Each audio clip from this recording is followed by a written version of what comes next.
এবার রাজ্যের মুখ্যমন্ত্রী ডক্টর মানিক সাহাকে চ্যালেঞ্জ করলেন তিপ্রামথার বিধায়ক রঞ্জিত দেববর্মা। মুখ্যমন্ত্রী নাকি বিভিন্ন জনসভায় বক্তব্য রাখতে গিয়ে দাবি করেন যে এডিসিকে রাজ্য সরকার প্রায় ৬,৬০০ কোটি দিয়েছে, কিন্তু রঞ্জিত দেববর্মার মতে কোন বছরে এই টাকা এডিসিকে দেওয়া হয়েছে তার সম্পূর্ণ তথ্য যাতে তুলে দেওয়া হয়। আর সে কারণেই রাজ্যপালের সাথে দেখা করলেন মথা বিধায়ক রঞ্জিত দেববর্মা।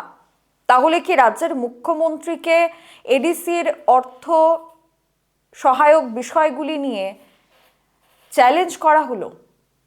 রাজ্য সরকারের পক্ষ থেকে এডিসি নির্বাচনের প্রাক মুহূর্তে দাঁড়িয়ে বিজেপির পক্ষ থেকেও দেখা গেছে বারবার তিপ্রামথার দিকে অভিযোগের আঙুল তুলতে, যেখানে বারবার বিজেপির তরফ থেকে বলা হয় যে বিজেপি সরকার এডিসিকে টাকা দিলেও এডিসির প্রশাসন সেটা মানুষের জন্য কাজে লাগায়নি, সেখানে নাকি আর্থিক দুর্নীতি হয়েছে, টাকার নয়ছয় হয়েছে এডিসিতে, এমনটা অভিযোগ বিজেপির।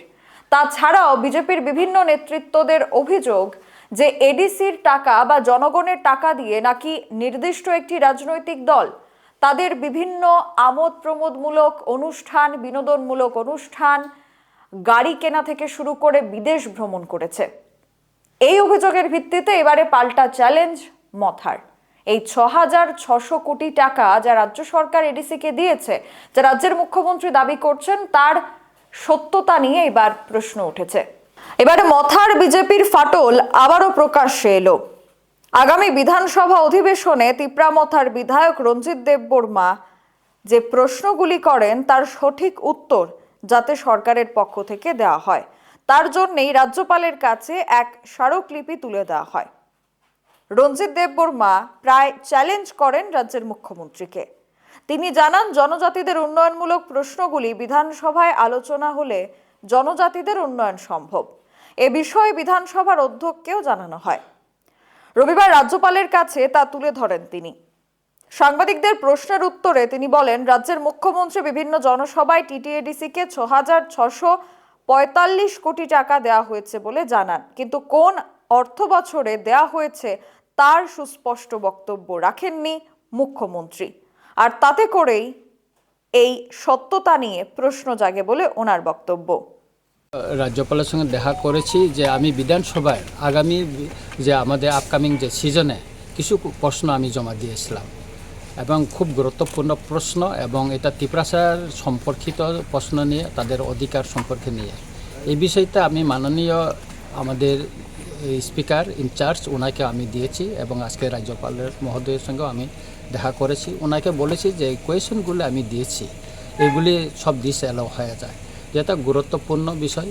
উনি প্রতিটা প্রশ্নগুলি জিজ্ঞেস করছেন, ওনাকে বাংলায় যেটা কোয়েশন করছিল এটা ইংরেজিতে ওনাকে বলা হয়েছে, হিন্দিতে বোঝানো হয়েছে, উনি এটা দেখছেন, এটা উনি ফরওয়ার্ডিং করে পাঠাবেন। কিন্তু যেহেতু স্পিকার ওনার স্বাধীন ক্ষমতা, উনি সেটা সিদ্ধান্ত নিতে পারেন বলে উনি জানিয়েছেন, তবে উনি ফরওয়ার্ডিং করে বলবেন। এবং আমাদের যে প্রশ্নগুলি দিয়েছে এটা উনি গুরুত্ব সহকারে শুনেছেন, এবং এইগুলি উনি খুবই ইম্পর্টেন্ট, উনি গুরুত্বটা বুঝেছেন। এই বিষয়গুলি যদি কনসিডার করা হয় তাতে আমাদের বিধানসভায় আলোচনার একটা সুযোগ হবে। সবচেয়ে গুরুত্বপূর্ণ বিষয় হচ্ছে কি, আমরা টিটিএডিসি থেকে যে সমস্ত বিল পাঠিয়েছি, এটা কয়টা বিল পাঠানো হয়েছে এবং কেন অনুমোদন দেওয়া হচ্ছে কিনা, দেওয়া হচ্ছে না, এবং এইগুলি শীঘ্রই অনুমোদন দিয়ে রাজ্যপালের কাছে পাঠানো হবে কিনা, এই বিষয়টা নিয়ে উনি জিজ্ঞেস করছেন। এটা তো খুব ইম্পর্টেন্ট প্রশ্ন, এটা তো সাধারণ প্রশ্ন, এগুলি তো করার ছিল। তারপরে অন্যান্য ত্রিপুরার অন্যান্য বিষয় সমস্যা নিয়েও ওনার সঙ্গে আলোচনা হয়েছে, খুব গুরুত্বপূর্ণ আলোচনা হয়েছে, উনি শুনছেন। আমি আরও অনেক বিষয় ওনাকে তুলে ধরলাম, ওনাকে এই সমস্যাগুলি চলছে উনি শুনছেন। উনি একজন অতীতে রাজনীতিবিদ ছিলেন, এমএলএ ছিলেন রাজ্য, এবং উনি এমপিও ছিলেন, তাই ওনারও অনেক অভিজ্ঞতা, এইগুলি আমরা আলোচনা করলাম আর কি। একদিকে আপনারা বলছেন যে ফান্ডিংয়ের বিষয়টা বলছেন, এডিসিতে ফান্ডিংটা অনেকটাই কম, কিন্তু রাজ্য সরকার তো বরাবর বলে যাচ্ছে ফান্ডিং অভাব নেই। না, এই প্রশ্নটাই বলেছিলেন মাননীয় মুখ্যমন্ত্রী মহোদয় বিভিন্ন জনসভাতে এবং বিভিন্ন প্রেস মিটে উনি বলেছেন যে এডিসিকে ৬,৬৪৫ কোটি টাকা দেওয়া হয়েছে। তা আমি বিধানসভাতে প্রশ্ন রেখেছিলাম যে আপনি 6,645 কোটি টাকা যে দিয়েছেন কোন অর্থ বছরে দিয়েছেন এবং কোন কোন খাতে দিয়েছেন, এই প্রশ্নটা দিশেলো হয়ে গেল। এটা তো সাধারণ প্রশ্ন, যেহেতু উনি নিজেই বলেছেন, তো এই প্রশ্ন কীভাবে দিশেলো হইল? উনি আলোচনার একটা বিধানসভায় সুযোগটা দেওয়া হইল না কেন? এটা তো বুঝতে পারছি না। এটা কনসিডার করার জন্য আমরা বলছি এবং আজকে এটা মাননীয় এই রাজ্যপাল মহোদয়কেও আমি বলেছি। এডিসি নির্বাচনের আগে মথার বিজেপির মধ্যে যে একটা ফাটল তৈরি হয়েছে তা তো প্রকাশ্যে।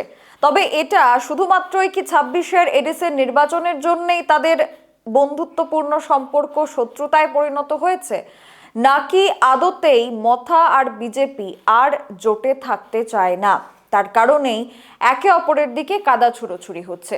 আবার অন্যদিকে আরো একটা বিষয় যেটা নজরে পড়ছে, যে একে অপরের দিকে এত অভিযোগ থাকলেও কেউ কিন্তু কারো হাত ছাড়তে চাইছে না। না তো বিজেপি মথাকে ছেড়ে দিচ্ছে আর না মথা বিজেপির হাত ছাড়ছে। তাহলে তাদের মধ্যে কি কোনো সেটেলমেন্ট আগে থেকেই হয়ে গেছে, নাকি প্রদ্যুৎ কিশোর দেববর্মা এবং বিজেপির নেতৃত্বর মধ্যে হওয়া সেটেলমেন্ট সম্পর্কে মথার বিধায়কদের কোনো ধারণা নেই, আর যার কারণে মথার বিধায়ক বা প্রথম সারির নেতৃত্বদের মধ্যে যে ক্ষোভ সেটা ক্রমাগত প্রকাশ্যে আসছে? এবারে দেখার বিষয় যে সরকার এডিসিকে কোন অর্থ বছরে কত কোটি টাকা দিয়েছিল তা প্রকাশ্যে আসে কিনা। এখনকার মতো স্পেশাল রিপোর্টে আপনাদের সাথে ছিলাম আমি সুজাতা। পরবর্তী খবরাখবরের জন্য চোখ রাখবেন সোশ্যাল বাংলায়। নমস্কার।